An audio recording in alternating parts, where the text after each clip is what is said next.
What's going on, everybody? Welcome back to the channel, and today I've got an interesting video for you. I'm up here in my daughter's bonus room, which I custom painted this pink because that's what she wanted when we moved into the house. But she's grown up a little bit now, and now she's telling her daddy, me, that she wants to paint this room yellow and make it like a beach scene. And I'm like, all right, well, let's do it. So today I'm gonna show y'all how to DIY paint this room like a pro. So I'm going to start out by showing you the tools I'm going to use, and then we'll go through a procedure of steps to help you make your room as good as this one's going to turn out.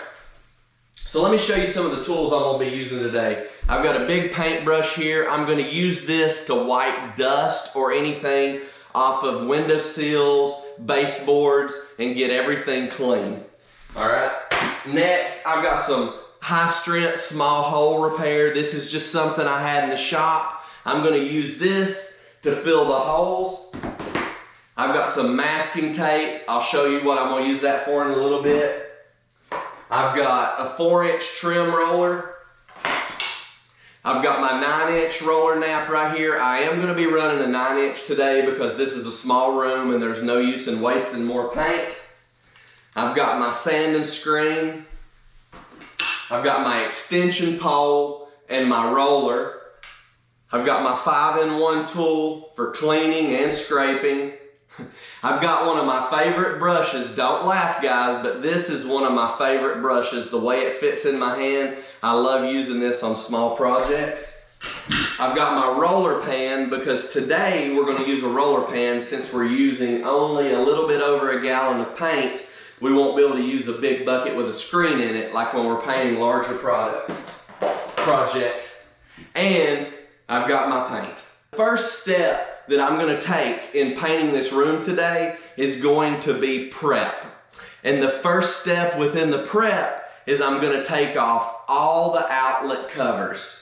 So I'm going to use my 5-in-1 tool. We're trying to use a minimum of tools here, so I'm going to use my 5-in-1 tool, but you can also use a flathead screwdriver, which would be easier. But today we're going to use this because I want to make multiple uses out of it for the video. As you're taking your outlet covers off, sometimes they have a tendency to get stuck to the paint depending on whenever someone put the outlet covers on in the first place. And if you put them on fresh paint, they will stick. So I'm going to unscrew the screw. I'm going to take my 5-in-1 tool, and I'm just going to tap the side of it like that to get it to release from the paint. You might have to tap it all the way around, but that'll be the first thing you can do to see if you can get it off of there easy. And all the ones in this room are coming off easy.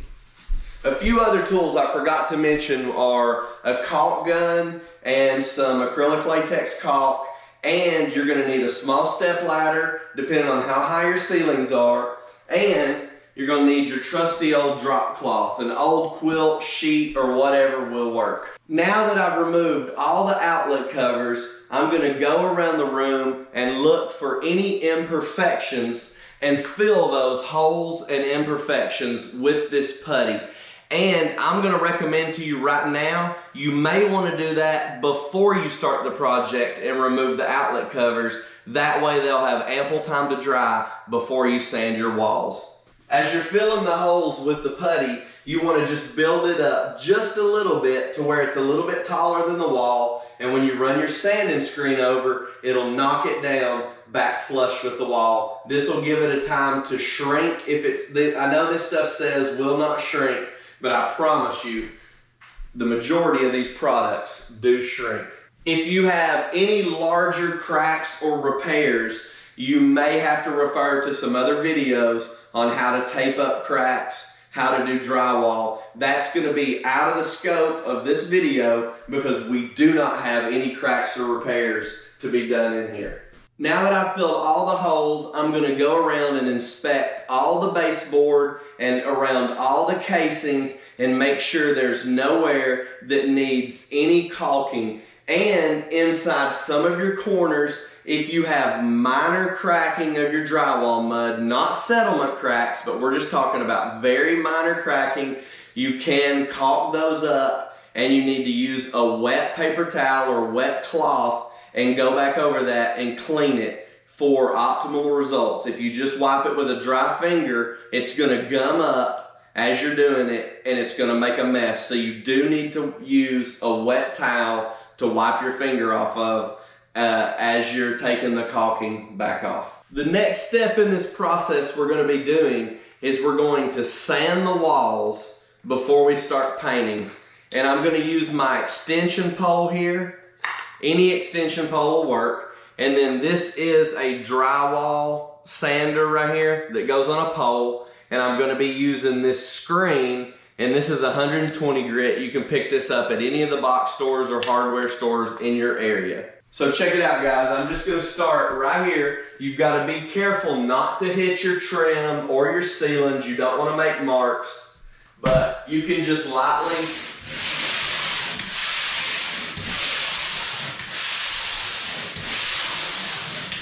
This is all it's going to take. We're not sanding like you're sanding wood or sanding drywall mud. That's not what we're doing.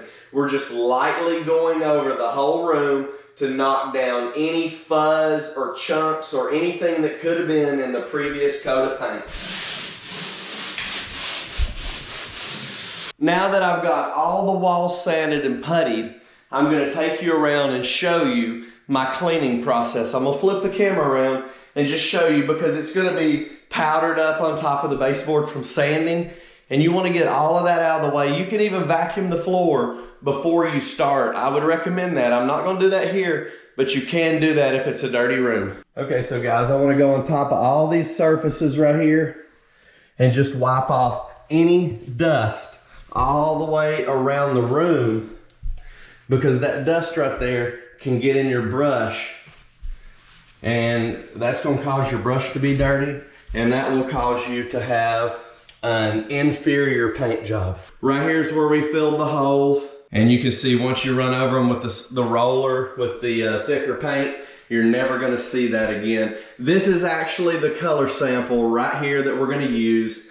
It's called the Bright Side. It's a Clark Kensington paint from an Ace Hardware. And we are actually going to be using a Eggshell Valspar Ultra from Lowe's today. And I chose this paint because I have never used this paint before, and I just wanted to test it out on this room right here. Now that we've got all the prep work done, let's move on to the next step, the actual painting. And like I told you, I'm using my 4-inch, that's a full-size hole right there on the roller. And I'm using this Wooster. This is one of the better Wooster roller naps. I'm using a 1/2 inch today, and this is the same, and you can see it's fuzzed up on the end. All I've done is taken this and cut it off with my handsaw to fit on here. They did not have the same roller in stock for the 4-inch, and I wanted to use the exact same roller so the roller stipple would match up all the way around the room. And I'll show you what I'm using this for, because I'm going to use this as I'm cutting in.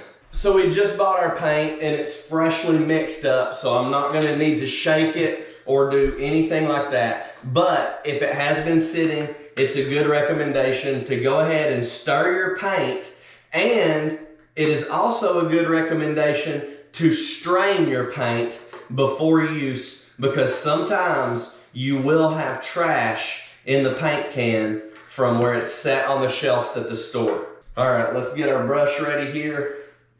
And I've got my roller pan completely cleaned out. You can use a roller liner. We don't use it sometimes on these Eggshell satin and semi-gloss paint. I'll dump it out, let it dry up in here, and just peel it off in one motion. This saves water, and you don't have to waste so much time cleaning your paint. Wow, this is a rather thin paint. This paint's a little bit thinner than what I'm used to. So we'll have to see how it covers.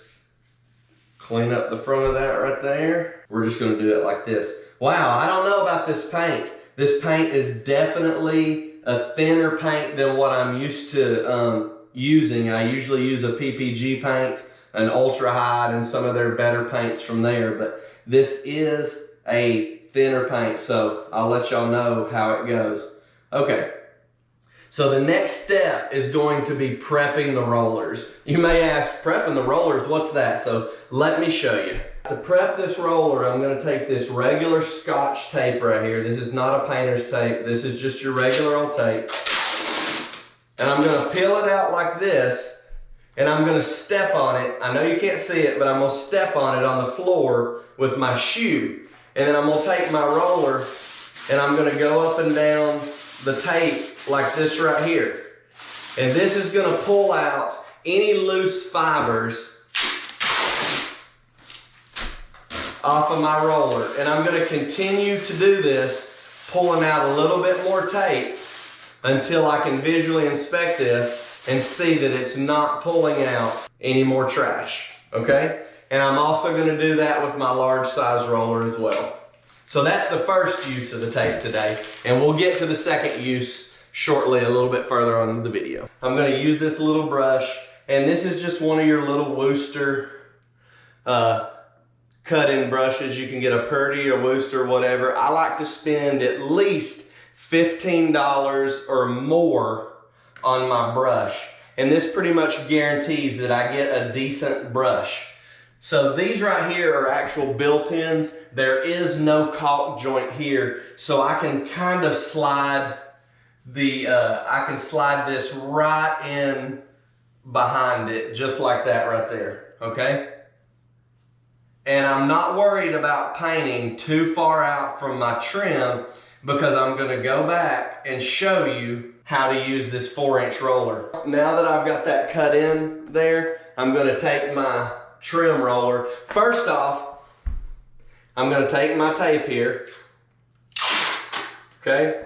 And I'm just gonna set this tape right on the top edge of this trim right here. And that's gonna allow for the spray off the roller not to pepper coat the top of this trim. There's no need to use a painter's tape and pay a high dollar for that to use right here, because after you roll this, you're gonna pull it right back off. You're not gonna leave that on there until your second coat. You're gonna reapply it later, because it doesn't, when it's here, it gets in my way of cutting in.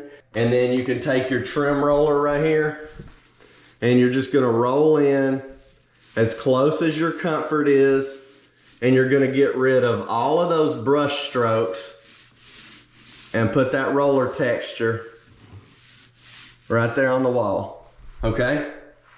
And you're gonna see how beautiful that looks right there. And that's all gonna have to be rolled with this little brush, with this little roller anyways, because you can't fit the 9-inch in there. I'm on the last wall here, and I'm gonna show y'all how I'm using this roller one more time, and then we'll switch over to the 9-inch roller, and I'll show you how I do it. And you may be asking me, like, why even use this roller and dirty it up? Well, this roller is a little bit easier for the hand to use, and most of the time we're running a 2-man crew. One guy is cutting in and rolling with the trim roller, and then the other guy's coming back with the 9-inch or the 18-inch roller, rolling the walls. And this keeps a wet edge going at all times. That way you don't create hat banding, which is like when you can see a difference in the color at the top or bottom than the roller on the wall. And believe it or not, it happens all the time. It's like a phenomenon in the paint industry. But so I'm just gonna go around through here and get up as close as I'm comfortable in getting, like I was showing you earlier, all the way around the window, and I'm gonna go around each outlet. And this roller right here, I'm not gonna get it crazy wet with the paint, because if I get it super wet with the paint, then it can leave a ridge up the side right here, and that ridge is definitely hard to get rid of once the paint dries, and you will see that once the paint dries, and it won't look good, and it's a pain in the tail to sand off. So let me run up through here, and then I'll switch over to the 9-inch roller and show you my method on it. I'm gonna take my 9-inch roller, and I am gonna get it pretty full of paint. I'm gonna get it super full of paint. And I'm gonna wanna start right here in the middle of the wall. because if I start up too high or too low, I'm going to smear that heavy portion of paint up too high, and it'll be very hard to spread out and make look good. So I'm going to start right here in the middle and get it on, and then I'm going to run all the way to the top, all the way to the bottom, and guys, I'm going to blend it right in with what I just did there. And I'm not putting any pressure on this pole. I'm just barely holding this. I'm letting the roller do all the work. And I'm sure you've seen your friends and family out there pressing it into the wall, trying to get every ounce of last paint off of there. And what you're doing is you're dry rolling, and you're actually pulling the paint back off the wall, and it makes it to where you don't have a wet edge and it doesn't blend together. And then when you go in a room that has a window and the light shining in, you can see it all the way down the wall. So you definitely don't want to do that. Dipping your roller and using more paint is your friend. So don't go skimpy on the paint. You're not going to get a very wide track out of using a small 9-inch roller right here. And now we do have the challenge of these angled ceilings here, which I'll just roll an angle like that, and then I'll just come back up into it, lightly running my roller just like this, okay? And then I'm going to run back over what I just did and just taper it in there, okay? And then dip again, just like I said. Dip again, keep your roller wet, keep your wall wet. Dry rolling is not the way to do it. You're gonna have awful looking walls, and I'm trying to, I wanna show y'all how to paint like a pro, even though you're just a homeowner. Okay guys, I'm completely done with 2 coats on here now, just by following the simple steps that I showed y'all. And I'm gonna show you, let me show you exactly some of the lines in here and how good you can get it. And some of you may be saying that you can't cut in that well without tape, but you know, tape can be a hindrance too unless you do it the proper way, because it can bleed through. So I just encourage you to try and cut in with that brush, and just try to focus on those straight lines, and you'd be surprised at how good you can do it. But let me show you the whole room now. All right, so here it is, the finished bonus room, and you can see how crisp the lines are. I hope you can see in the camera. And like I was telling you before, I will be pulling out the trim paint and going around the top and freshening this up, because I had to make sure I covered all the pink. So we'll pull a perfect straight line across there with the trim paint. And then we're also gonna have to get out the ceiling paint, and we'll touch up a few spots where some people have hit their heads on there, and just a few spots, say up here, I hit a little spot with the roller. You know, it happens from time to time. I hit a spot right here with the roller, and it is impossible to get that back off of here.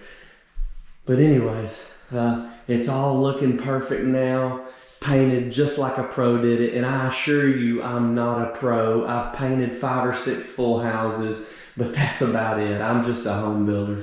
That's all I've got for you today, and I hope that if you follow those simple steps that I just laid out for you, that you too will be able to paint a room just like a pro. And I appreciate y'all watching the video. Go down there, click the subscribe button, and join the family. Click the like if you like what you've seen. Share it with all your friends, because it makes a tremendous help on my channel growing. And I will see you in the next video.